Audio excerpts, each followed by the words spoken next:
विकास जी, आप AP centre पर हैं, इसीलिए मैंने जोड़ा आपको। क्या वो एक बार फिर से ठाकुर वर्सेस जाट की लड़ाई खड़ी हो गई है? ईमानदारी की बात बताइए, क्योंकि आज अभी थोड़ी देर पहले संजीव बालियान के पक्ष में अंतर्राष्ट्रीय जाट समुदाय के अध्यक्ष तेलियान ने कहा कि ये कुछ पूर्व विधायक क्षत्रिय हैं, उनको मिलेगी सुरक्षा और पूर्व केंद्रीय मंत्री की सुरक्षा वापस कर ली जाएगी। वो मुद्दा बना रहे हैं जाट वर्सेस ठाकुर का, जबकि जमीन पर ऐसा दिखता नहीं है। लेकिन आप वहां हैं, क्या ये हकीकत में लड़ाई वही है? अनम्यूट कीजिए अपने को, विकास जी, अनम्यूट कीजिए।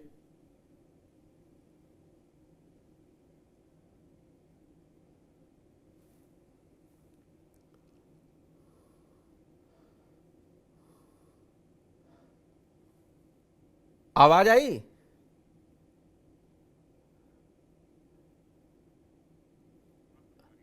अनम्यूट की आवाज देखिए, अनम्यूट का बटन होगा, उसको आप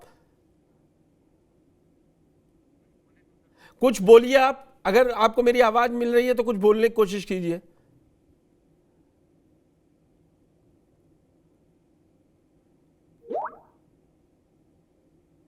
हेलो जी, आवाज आ गई। जी जी जी। देखिए, मैं बिल्कुल आपको सीधी सीधी सी बात बताऊं। ये जो भी बातें बताई हैं और अभी कहा कि संजीव बालियान हार गए या कुछ भी करके और इसलिए वो ऐसी बातें कर रहे हैं, नहीं, आप तो पर्सनल पे सबसे मत पहली बात जाइए। तो यह है वो कि हार वो जीत मेरे समीकरण के गेस्ट आधार का पे होती है। अपना कोई आकलन है। व्यक्तित्व या कोई पार्टी या कोई ऐसी चीजें हैं, फिर तो सब 543 वोटों पे ही बीजेपी जीत जाए। समीकरण बहुत बड़ी चीजें होती हैं। अगर दो जाट वहां पे खड़े हुए हैं और खास तौर से क्षत्रिय समाज, जो कि पूरे पूरे हिंदुस्तान में इस बार कमर कस चुका था कि हमें बीजेपी को हराना है, एक छोटी सी बात के ऊपर वो अपने कैंडिडेट अलग कर रहा है, त्यागी समाज अलग कर रहा है, तो उनके ऊपर बहुत सारी चीजें थी। वोट ट्रांसफर हुई हैं। ओबीसी जो मुख्य वोट बैंक रहा है बीजेपी का, वो दारा सिंह प्रजापति बसपा के पास चला गया। वो हार जीत दूसरी चीजें थी। लेकिन एक व्यक्ति, वो भले ही विधायक है, सांसद है या कुछ भी है, किसी भी पार्टी में है, अगर वो कोई बात उठाता है और कहता है कि यहाँ भ्रष्टाचार है, तो उसकी बात पे गौर करना चाहिए, उसकी बात सुननी चाहिए।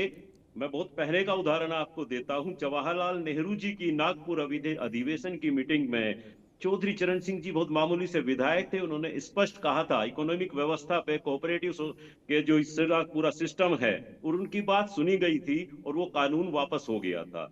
सुनना चाहिए कि क्या वास्तव में हमारा सिस्टम भ्रष्ट है? क्या हम हिंदू मुस्लिम के जातिगत मामले पे, दूसरे मामले पे वोट करते रहेंगे?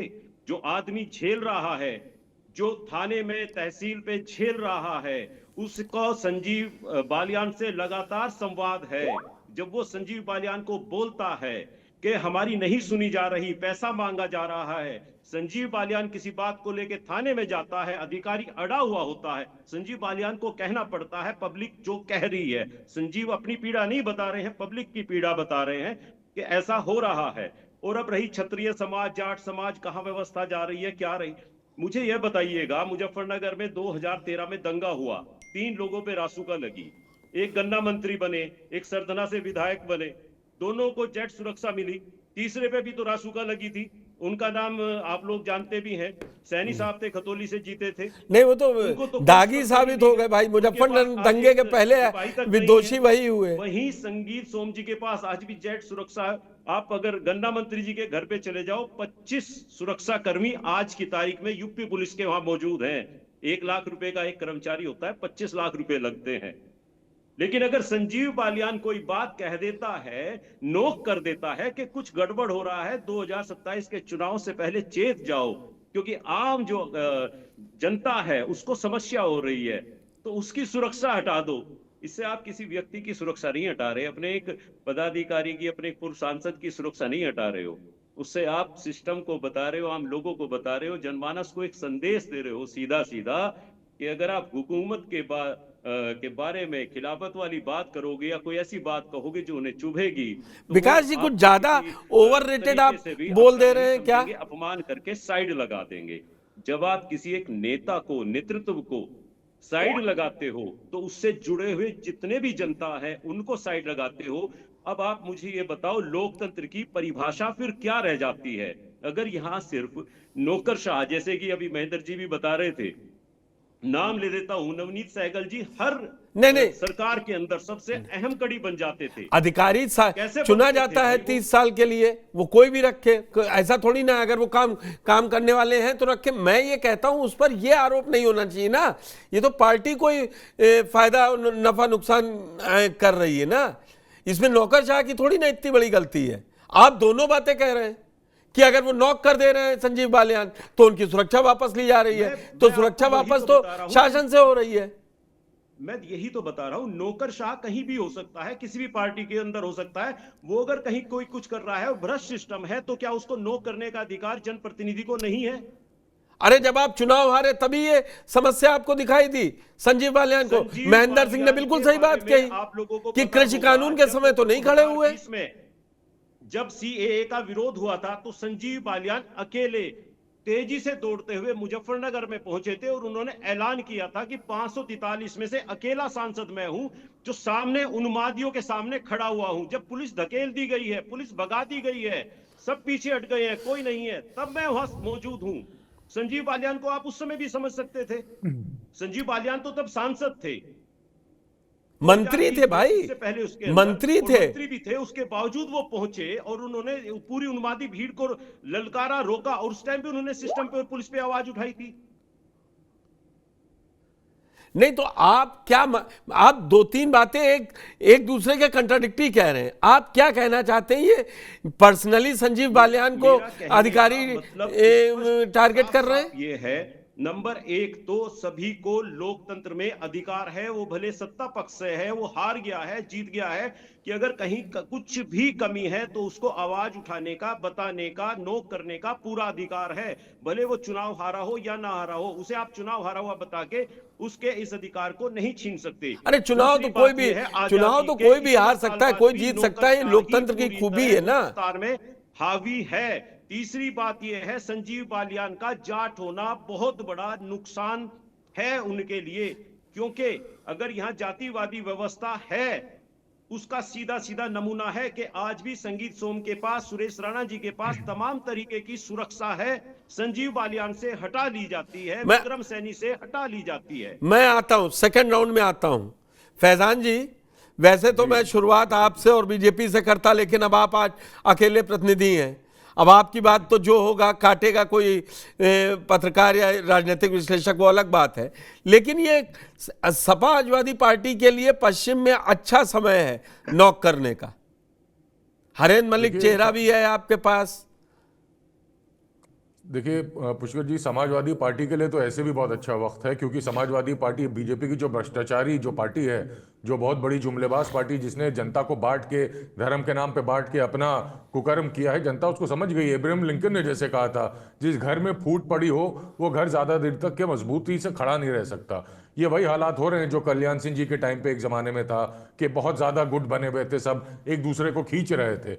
और अभी मैं आपसे एक बात कहना चाहूँगा कि जो हालात उत्तर प्रदेश में पुलिस करप्शन के ऊपर हैं, वो बहुत तेज़ी से खुल के आ रहे हैं, जनता भी बोलती है। अभी तो मैं आपको बता दूं, गाजियाबाद कोर्ट ने अभी पूर्व चंदौली एसपी अमित कुमार और 17 और लोगों को उनके खिलाफ किया, क्योंकि वो 12.5 लाख रुपए की वसूली हर महीने करते थे। 2 कांस्टेबल और थे जिन पे किया, वो 1-1 लाख की वसूली करते थे। जनता जब बोलती थी भैया बख्श दो, तो कहते थे या तो चोरी करो या भैंसा बेचो, कुछ भी करो, पैसा लेकर के आओ। इन्हीं के नंद किशोर हैं बीजेपी के एमएलए, वो कहते हैं कि भाई उनकी सरकार में 50,000 से ज्यादा गाय रोज काटी जा रही हैं, और चीफ सेक्रेटरी साहब को इल्जाम देते हैं कि उन्हीं के देख रेख में ये सारा काम हो रहा है, उनको डर है कि उनकी हत्या कर दी जाएगी। अभी बलियान साहब यही कह रहे हैं कि अगर मुझे कुछ हो गया तो जिम्मेदार योगी सरकार है। और बलियान साहब का और योगी जी का क्या तनाजा है सब जानते हैं। उन्होंने कहा था कि संगीत सोम और योगी कैंप ने मिलकर उनको 24 का इलेक्शन हराया। आशीष पटेल अपना दल के कहते हैं एसटीएफ उनको जान से मार देगी। और जहां ये बीजेपी के सुरेश सिंह हैं, बहराइच में उन्होंने 8 बीजेपी के लोगों पे कंप्लेंट करी थी, एफआईआर लिखाई थी कि दंगा इन्होंने फैलाया, उनके बेटे को मारने की कॉन्स्पिरेसी थी ताकि हिंदू मुसलमान बना के रख दें। इनके देवेंद्र सिंह है, कहते हैं अधिकारी जो हैं साफ पैर छूने पड़ते हैं तब जाके काम करते हैं। यहाँ पे श्याम प्रकाश हैं बीजेपी के, वो ट्वीट मारते हैं कि अधिकारी लूट मचाए में हैं, कोई सुनता नहीं। अंबानी अडानी भी बोल दिया उन्होंने कि वो भी लूट रहे हैं। और इनके रमेश मिश्रा एक हैं, वो कहते हैं थानों में वसूली होती है, इससे ज्यादा करप्ट सरकार नहीं देखी। मोती सिंह इन्हीं के एमएलए कहते हैं 40 साल में सबसे ज्यादा भ्रष्टाचारी सरकार। इनके पन्नालाल जी जो हैं वो इनॉग्रेशन कर रहे थे जब एक कॉलेज था पीएम कॉलेज ऑफ एक्सीलेंस, तो कहते हैं तुम्हारी डिग्री का कोई काम नहीं है, जॉब नहीं है, जाओ पंचर की दुकान खोलो। तो ये हालात उत्तर प्रदेश में है साहब। उत्तर प्रदेश की जनता त्रस्त है, लोग त्रस्त हैं। और योगी जी की सरकार में एडीआर की रिपोर्ट भी आप देख लीजिए, 25 से ज्यादा इनके कैबिनेट मिनिस्टर्स पे सीरियस क्रिमिनल चार्जेस हैं। 13,000 का जमीन थी साहब, ये जो थी हमारे इंडियन आर्मी के लिए, उसको डी नोटिफाई करते हैं योगी जी, और उसको बड़े बड़े उद्योगपतियों को दे दिया जाता है। एक उद्योगपति जो हैं जो योगा सिखाते हैं, एक उद्योगपति वो साहब हैं जिनके लिए बीजेपी रोज लड़ने चली आती है। फिर यहाँ पे एक रिपोर्ट आई थी, बहुत इकोनॉमिक्स टाइम की रिपोर्ट आई थी कि अयोध्या में, टाइम्स ऑफ इंडिया की माफ करिएगा, अयोध्या डेवलपमेंट अथॉरिटी ने 40 लोगों को नामजद किया था जो इलीगल लैंड ट्रांजैक्शन कर रहे थे अयोध्या में। उसमें कौन कौन थे? मिल्कीपुर के बीजेपी से मिल्कीपुर के पूर्व एमएलए गोरखनाथ थे, उसमें तब मेयर साहब जो थे ऋषिकेश उपाध्याय वो थे, बीजेपी के वेद प्रकाश गुप्ता थे। साहब ये पार्टी करप्शन के अलावा और कोई काम नहीं करती है। और इनके एक एमएलए ने बिजनेस स्टैंडर्ड को एक अपनी इंटरव्यू दिया था, ये कहा था हमारा नाम ना छापना। उसमें कहा था रेड टेपिज्म यानी लाल फीताशाही उत्तर प्रदेश में बहुत तेजी से बढ़ चुका है। आजकल ब्यूरोक्रेट जो है वो कंट्रोल करता है, ना मंत्री की सुनता है ना किसी की सुनता है। और जब तक पैसा ना खिलाओ साहब, यहाँ एक गरीब आदमी का एक चवन्नी का काम नहीं हो सकता। तो ये हालात, ये त्रस्त हो गई है उत्तर प्रदेश की जनता, और बीजेपी को इसका अच्छा से जवाब देने वाली है। एक तो ऊपर से दिल्ली वाले इनसे लड़ रहे हैं, ये दिल्ली वालों से लड़ रहे हैं। यहाँ सबको मुख्यमंत्री बनना है, सबको प्रधानमंत्री बनना है, देश हित में सेवा किसी को नहीं करनी है। 12 से 17 के बीच में फैजान भाई कुछ भी नहीं हो रहा था, अधिकारी सब सुन रहे थे। कोई मैं गिनवाऊं कौन कौन मंत्री और क्या क्या चल रहा था। वक्त लगता है, आवाज उठाने के लिए इन लोगों को भी थोड़ी ताकत अर्जित करनी पड़ती है। और ये ताकत कहां से आ रही है? ये ताकत इस सोच से आ रही कि इंडिया गठबंधन मजबूत हो रहा है, अखिलेश यादव मजबूत हो रहा है। अखिलेश यादव जितना उत्तर प्रदेश में मजबूत होंगे, बीजेपी के अंदर से और आवाजें आएंगी, क्योंकि वो भी जानते हैं। मैं वहां जाना नहीं चाह रहा था। उमर अब्दुल्ला कह रहे हैं इंडिया गठबंधन खत्म कर देना चाहिए। अब सर उमर अब्दुल्ला साहब बेचारे वो स्टेटहुड चाहते हैं अपने लिए, वहाँ के लिए, तो वो मोदी जी को खुश करना चाहते हैं, वो उनकी राजनीति है। मैं उनके बारे में क्या बोलूं, वो जैसा करना चाहें। बेचारे बहुत बुरे फंसे में, उनका ऊपर वाला भला करे और कश्मीर की जनता को भी सम्मान के साथ वापस स्टेटहुड मिले, क्योंकि वो उनकी स्टेटहुड तो आप लोग भी कह रहे हैं भाई। जब हटा था तब भी अखिलेश जी ने कहा था स्टेटहुड मिलना चाहिए, किसी का स्टेटहुड खत्म ही नहीं होना चाहिए। वही कह रहे हैं स्टेटहुड में आज भी कहते हैं मिलना चाहिए सर, लेकिन स्टेटहुड अभी फिलहाल तो मोदी सरकार है। मोदी सरकार तो खैर नहीं है, अब एनडीए की सरकार है। अब वो बैसाखियों पे मोदी जी की एक सरकार है, लेकिन अभी वो प्रधानमंत्री हैं। कीचमतानी वहां भी चल रही है, किसी भी वक्त वो सरकार भी गिर सकती है। और यहां से हमारे योगी जी के साथ बहुत बड़ा षड्यंत्र हो रहा है, ये दिल्ली वाले भी कर रहे हैं। अब तो बीजेपी के अंदर भी फूट चल गई। आपने जैसे ये आशीष पटेल साहब जैसे आप कह रहे थे कि मुझे मार दिया जाएगा एसटीएफ के द्वारा, तो अब इनके सहयोगी दल जो हैं वो भी, अभी आपने बताया कि आरएलडी के लोग भी कह रहे हैं कि योगी जी ने गलत किया। तो जब कहते हैं ना सर, जब पाए मजबूत हों तो ऊपर बैठे हुए जो कुर्सी है वो हिलती नहीं है, लेकिन जब पाए कमजोर होने लगते हैं ना साहब, तो कुर्सी भी हिलती, ऊपर बैठा हुआ समाज भी हिलने लगता है, आदमी भी हिलने लगता है। तो अभी ऊपर बैठा हुआ जो एनडीए का जो एक स्ट्रक्चर था, उसके पाए जो है कमजोर हो गए हैं। तो सारा ऊपर जो बर्तन पड़ा हुआ है वो आपस में खनखना रहा है, चिल्ला रहा है, वो वहां से भागना चाहता है साहब। और उत्तर प्रदेश की जनता भी त्रस्त है। ये जितना हिंदू मुसलमान कर लें, कब तक कर लोगे भाई? फिर तो लोग, जनता तो पूछेगी भाई